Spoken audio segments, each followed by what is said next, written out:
Hey, Mrparka here to review a bundle. These are all, well, they're all distributed by MVD, but they all come from different little companies, SRS, Wild Eye, MVD, and Parade Deck Films.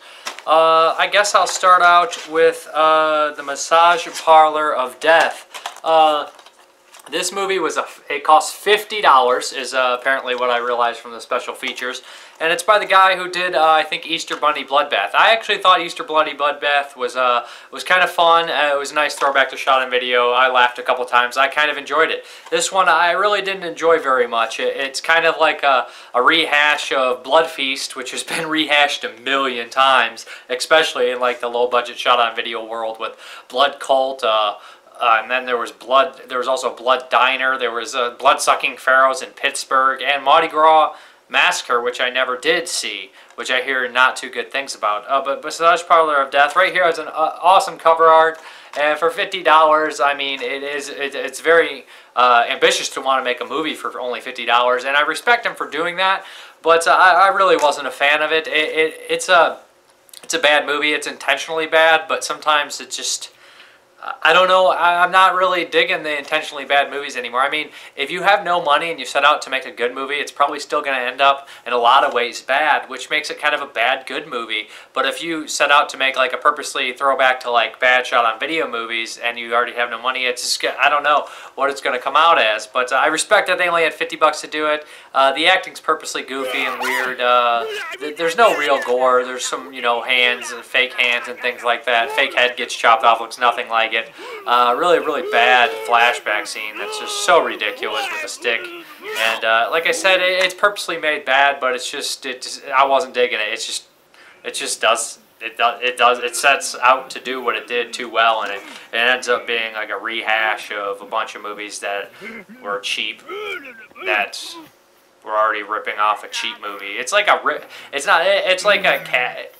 just a homage to like a series of movies that have been taking the same plot and going on and on and on and on, and it's just not my thing. I gotta admit, I'm not a huge fan of Blood Feast in the first place. I like Blood Diner and Blood-Sucking Pharaohs in Pittsburgh. Blood Cult's okay, and this one I'm not a fan of, Massage Parlor of Death. It's just too bad. Too bad for its own good. But I think the director could have made a better movie with more money, of course. And, I do like Easter Bunny Bloodbath. You got a kick out of that one.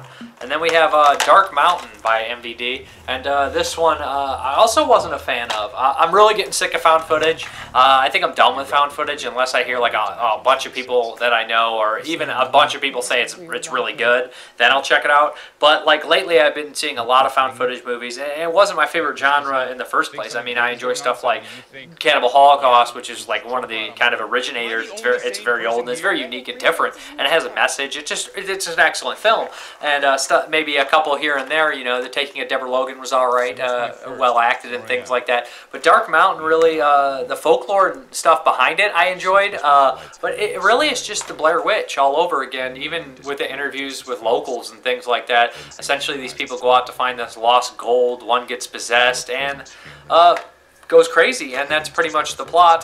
There's even the kind of talking into the camera like, we're not gonna make it. I'm pretty sure there's like almost sometimes shot for shot like Blair Witch stuff in here, and like I enjoyed the mythology they go into. It's kind of creepy and unique, but as it gets further in, it becomes more of the same stuff. And they're shooting, I believe, on their camera phones, but for some reason they must have had like a grindhouse filter, because everything has like this gritty filter to it. I don't know. I maybe missed that they were filming on something else, but I thought they were filming on their cell phones, and it's like, why does it have that like vintage filter on it when it's on your cell phone? I don't know. It changes angles a couple times. It's not all found footage, so it is a nice location, so maybe that's some nice eye candy. But that is Dark Mountain. Wasn't like a huge fan of that. I wouldn't recommend either of those two movies. But then we have In the House of Flies, which I actually reviewed already, but I didn't want to, do a whole video review for a new release of it, or let you guys know that it's available now. But yeah, this one I dug. This is originally by Black Fawn from Canada, and this one that does have some features on here as well. 45-minute behind the feature documentary, which is awesome.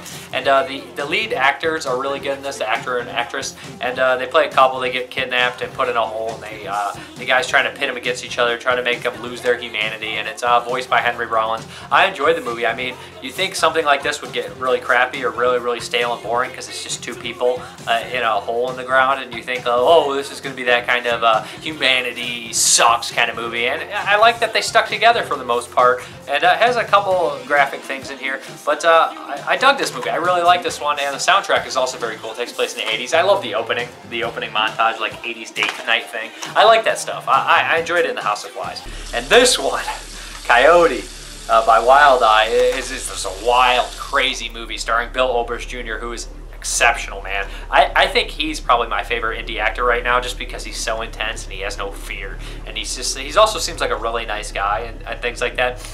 I listened to the movie. I watched the movie with his commentary. I actually reviewed this movie years ago, and it wasn't available on DVD yet. So this one's finally available on DVD, and it's a damn weird movie. It feels like part Cronenberg with the the video camera, video element, like video turning into body horror type deal. It's really weird. Bill Oberst Jr. plays this very insane character. A lot of reality and fiction merging. You're not really sure what's going on here. He's doing lots of crazy things, being really violent, and all sorts of wild stuff in here. The imagery's great, like I said, in a lot of scenes, taking off his head, and like there's an insect head underneath, and he's like kind of just all sorts of crazy things. This is really guerrilla style filmmaking as well. It just has tons of balls, tons of heart, tons of originality, and I really dug this one. And the commentary of Bill Oberst Jr. is really funny as well. He's talking about, he's like, I don't even think I'm a good actor, and it's just things like that. But no, he's excellent in this movie, and this one's actually a pretty excellent movie. I'd really recommend this if you like kind of art house insanity. Then Coyote's for you. It's very low budget, very crazy, but I enjoyed it. The second time around, I enjoyed it just as much too. So I'd say out of the four, I'd say skip Massage Parlor of Death unless you love bad shot on video tradition like homages. Skip Dark Mountain unless you have to see found footage and you don't care how you see it. And check out In the House of Flies, kind of like what is that old Hammer House of Horror treatment with Brian Cox and Peter Cushing, Silent Scream, I believe it's called, from the Hammer House of Horrors TV show. It's kind of like that, but just a little bit more modern, even though it takes place in the 80s, modernly made, I guess I'll say. And it's really cool. And of course, the best of the bunch, Coyote, which I really recommend if you like weird cinema and are tired of seeing the same thing. Although it is like a Cronenberg kind of style, it is its own beast, and it is different, and I'd really recommend this one. I'd say check this one out. I actually would put this on my top 50 of this year, but I think it was on my top 50 last year. I know it was, but those are the four movies that I reviewed. Thank you very much for watching, and I'm Mr. Parka. Have a good one.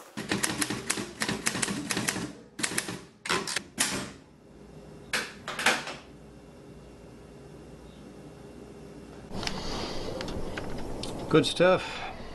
Do you like dogs? Like big dogs? Do you like them? Dogs? Do you have a reel? I ask you if you like dogs. Do you have a reel? Yeah, I've got a reel. No, if I had a reel, I would have brought you a reel. I don't have a reel. I've got a resume. You're looking at what I've got. Okay? This is what I've got. I hear you. So, what?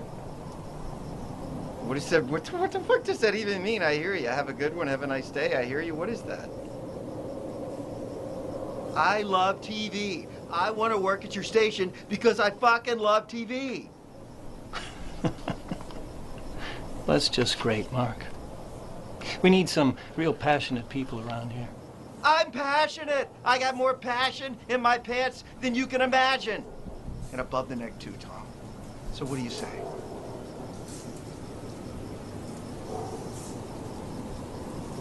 How are your weekends? Great. So you can work them? I can work. How's your car? Runs like a motherfucker, Tom. Good. Start tomorrow. Really? Seem surprised. You're hiring me?